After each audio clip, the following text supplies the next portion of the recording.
चलो हम लोग स्टार्ट कर रहे हैं फाइनेंशियल अकाउंटिंग का नया topic which is underwriting of shares. देखो बहुत ही इंटरेस्टिंग इजी टॉपिक है। हाँ, तो कुछ कहानियाँ सुननी होगी, कुछ इन्फॉर्मेशन गैदर करना होगा, तब ये आएगा। देखो अंडरराइटिंग का कॉन्सेप्ट कैसे है।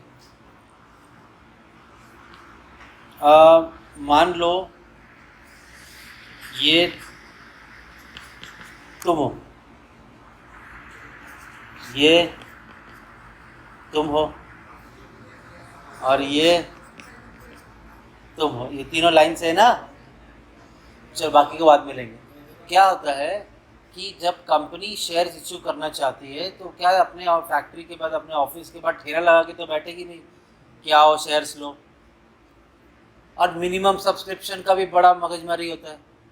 तो क्या करती है कंपनी, कुछ लोगों को अपॉइंट करती है एज अ अंडरराइटर कि आप हमारे बिहाफ पे शेयर्स इशू करो, एप्लीकेशन मनी इकट्ठा करो और हमें लाके दो। ठीक है, तो अंडरराइटर ये काम करेगा तो इसे कमीशन दी जाएगी, तुम कमीशन के लिए काम कर लो।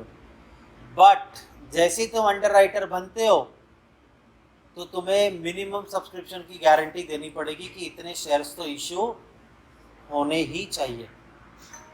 मान लो, हाँ मान लो मैं 1,00,000 शेयर इशू करना चाहता हूँ, तो मैं इन लोगों से पूछता हूँ कि भाई तुम कितनी गारंटी देते हो, 1,00,000 शेयर में से तुम कितने शेयर इशू करके दोगे मुझे? 40,000। चलो ये इसने बोला कि मैं 40,000 शेयर इशू करके दूंगा आपको, तुम पूरा अंदाजा ले लेते 30,000। ठीक है, बुरा नहीं लगना चाहिए किसी को, वो क्या दान धर्म करने तो आया नहीं है। तो 30,000 शेयर्स उसने भी गारंटी दे दी, हो गया कितना?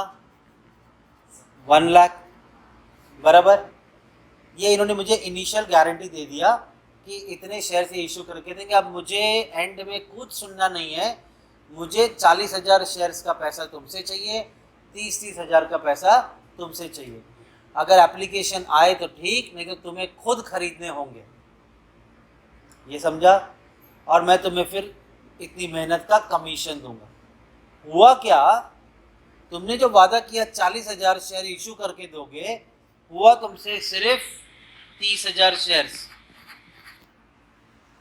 मेहनत कम की तो कम कितना पड़ा? 10। ये अब तुम्हें खरीदने होंगे। तुमने मुझे कहा था कि मैं सर 30,000 शेयर इशू करके दूंगा, तुमने इशू करके दिए सिर्फ 25,000। तो जो कम पड़ रहा है वो तुम खरीदो अब। और तुमने मुझे कहा था 30,000 शेयर इशू करके दोगे, तुमने सिर्फ 20,000 शेयर इशू करके दिए, तो 10,000 शेयर तुम्हें खरीदने होंगे। ये जो मैं कर रहा हूँ कैलकुलेशन, यही सब में होने वाला है।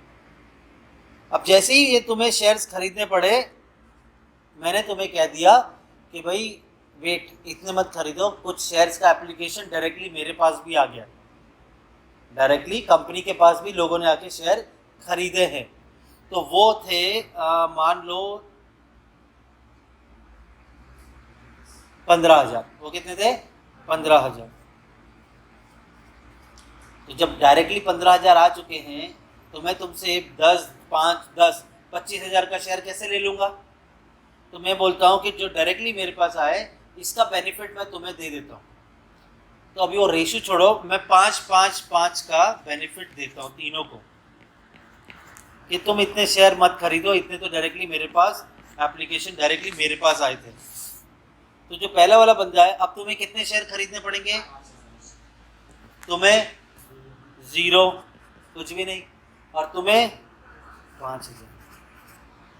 ये होती है अंडरराइटर की नेट लायबिलिटी। क्या होती है ये? Net liability. बस यही करके देना हमने। और भी इसमें टर्म्स आएंगे, form underwriting, benefit given, benefit not given. फिलहाल हम उस पर नहीं जाएंगे, हम बेसिक आइडिया लेंगे किस तरह से सॉल्व होगा। Form underwriting, benefit given, not given, ये हम आगे के लिए छोड़ते हैं, तब समझेंगे इसको। फिलहाल ये समझा क्या कर रहे हैं हम लोग।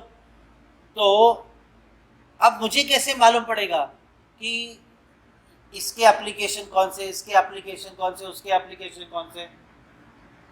तो जब मैं इनको एप्लीकेशन फॉर्म दूंगा तुम पहले ही अपना स्टैंप लगा दोगे। तुम्हारा स्टैंप है ये, तो ऐसा मार्किंग जिस एप्लीकेशन पे आए वो तुम्हारे शेयर थे।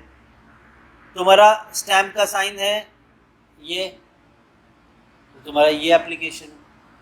और तुम्हारा है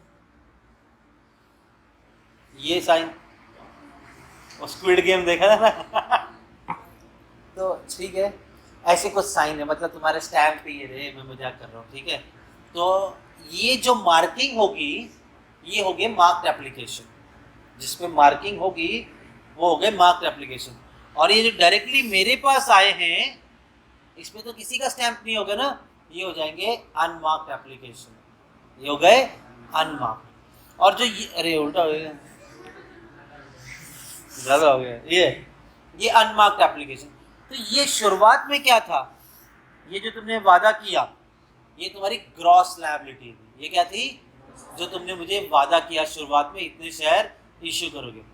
तो फाइनली जो बिल बना ये हो गया आपका नेट लायबिलिटी। क्लियर है? सॉल्यूशन दिखाता हूँ कैसे बनेंगे।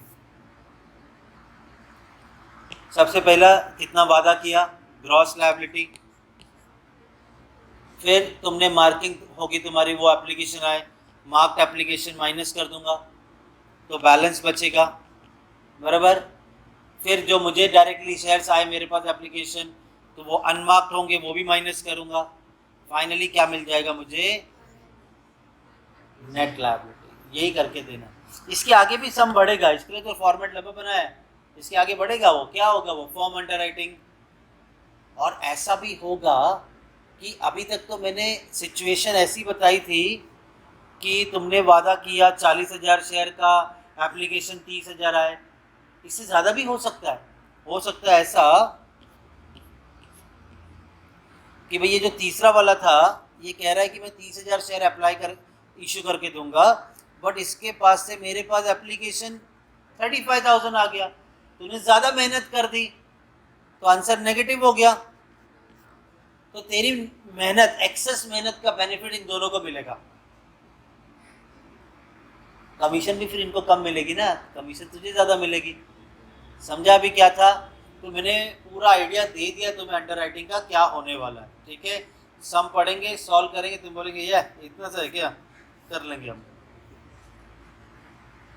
तो देखो क्या बोला question number 1 A Limited issue 1 lakh equity share, the whole issue was underwritten as 1 lakh share issue करना चाह रहा था मैं। ए ने बोला, एक्स ने बोला कि मैं 40% इशू करके दूंगा, वाई कहता है मैं 30% इशू करके दूंगा, और जेड कहता है मैं 30% इशू करके दूंगा। मैं कितने शेयर इशू करने जा रहा हूं, ठीक है। Application for 80,000 shares were receive in all. मैं चाह रहा था 1 लाख शेयर इशू करने के लिए, लेकिन एप्लीकेशन आए कितने, बराबर। ये दो चीजें बहुत याद रखना, क्योंकि इसके साथ वर्किंग नोट भी बनेगा। मेरे पास एप्लीकेशन आए सिर्फ 80,000 shares, out of which application for 20,000 shares had the stamp of x. तो भाई इस 80,000 में से 20,000 शेयर के ऊपर किसका स्टैंप है, एक्स का। 10,000 शेयर्स के ऊपर किसका स्टैंप है, वाई का। और 20,000 शेयर पे किसका स्टैंप है, जेड का। ये मार्क्ड एप्लीकेशन हो गए। और आगे बोला है the remaining application for 30,000 shares did not bear any stamp. इनके ऊपर किसी का स्टैंप नहीं, तो ये अनमार्क्ड हो गए। अनमार्क्ड मतलब जो एप्लीकेशन डायरेक्टली मेरे पास आए, तो इनका बेनिफिट भी तुम्हें दूंगा ना मैं। तो देखो कैसे सॉल्व करेंगे। वापस से पूछता हूँ, मार्क्ड एप्लीकेशन, सॉरी, इशू कितने करने जा रहे थे शेयर, 1 लाख। एप्लीकेशन कितना आया, चलो भाई ये आता है हमारा वर्किंग नोट। कितना इशू करने जा रहे थे हम, एप्लीकेशन कितना आया, इन दोनों का डिफरेंस कितना है, तो ये हमारा फाइनल आंसर आना चाहिए। इनमें से मार्क्ड वाले याद है ना, एक्स वाई जेड।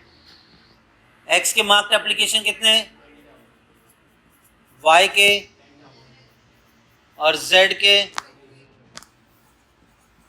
इन तीनों का टोटल, डांस। तो भाई फिर मुझे बताओ अनमार्क्ड हुए कितने, 80,000 माइनस वो 50,000 मार्क, तो हुआ कितना, ये 30,000 का बेनिफिट मैं तुम तीनों को दूंगा। वो मैं कैलकुलेशन बाद में करूंगा, ये पहला सम है जिसमें कैलकुलेशन इसका मैं बाद में करूंगा क्योंकि तुमको समझे भी।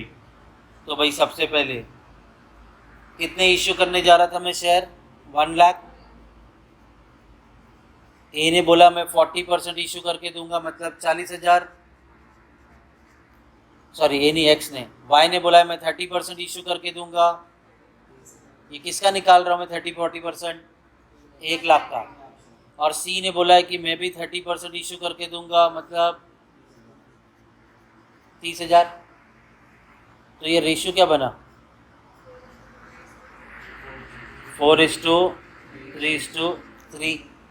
मार्क्ड एप्लीकेशन कितना था, 20,000, 10,000, 20,000, मतलब टोटल 50,000। माइनस करके बैलेंस कितना बचा। अभी तक अगर हम लोग आगे ना बढ़े और यहीं तक अगर मैं बात करूं तो भाई एक्स तुम्हें 20,000 शेयर खुद की जेब से खरीदने होंगे, वाई तुम्हें भी 20,000 शेयर खुद की जेब से खरीदने होंगे, जेड तुम्हें 10,000 शेयर खुद की जेब से खरीदने होंगे, मतलब टोटल 50,000। आपका ग्रॉस लायबिलिटी रेशियो क्या था, तो मैं बोला इतने मत खरीदो, कुछ शेयर डायरेक्टली भी मेरे पास आए हैं, कुछ शेयर डायरेक्टली मेरे पास आए। इसका बेनिफिट मैं तुम्हें हमेशा कौन से रेशियो में दूंगा, ग्रॉस लायबिलिटी रेशियो में, विच इज 4:3:3। मतलब एक्स को बेनिफिट मिलेगा 30,000 में से 4/10, वाई को बेनिफिट मिलेगा 30,000 में से 3/10, और जेड को बेनिफिट मिलेगा 30,000 में से 3/10। कितना आ रहा, हाँ, अरे आधा हिंदी आधा इंग्लिश में कैसे समझेगा, 9,000। तो मैं इन्हें बोलता हूँ कि तुम जितनी लायबिलिटी बन रही थी उतना मत खरीदो, 12,000 का बेनिफिट तुम्हें मिलेगा, इतने कम हो जाएंगे तुम्हारी लायबिलिटी। 9,000 की लायबिलिटी वाई की कम हो गई, 9,000 की लायबिलिटी जेड की कम हो गई, मतलब टोटल 30,000 की लायबिलिटी कम हो जाएगी। तो लायबिलिटी बनी कितनी, अब फाइनली एक्स को खरीदने होंगे 8,000 शेयर, वाई को खरीदने होंगे 11,000 शेयर, जेड को खरीदने होंगे 1,000 शेयर, टोटल होता है इनका 20,000। ये मैच हो गया। तो ये हो गया आपका नेट लायबिलिटी।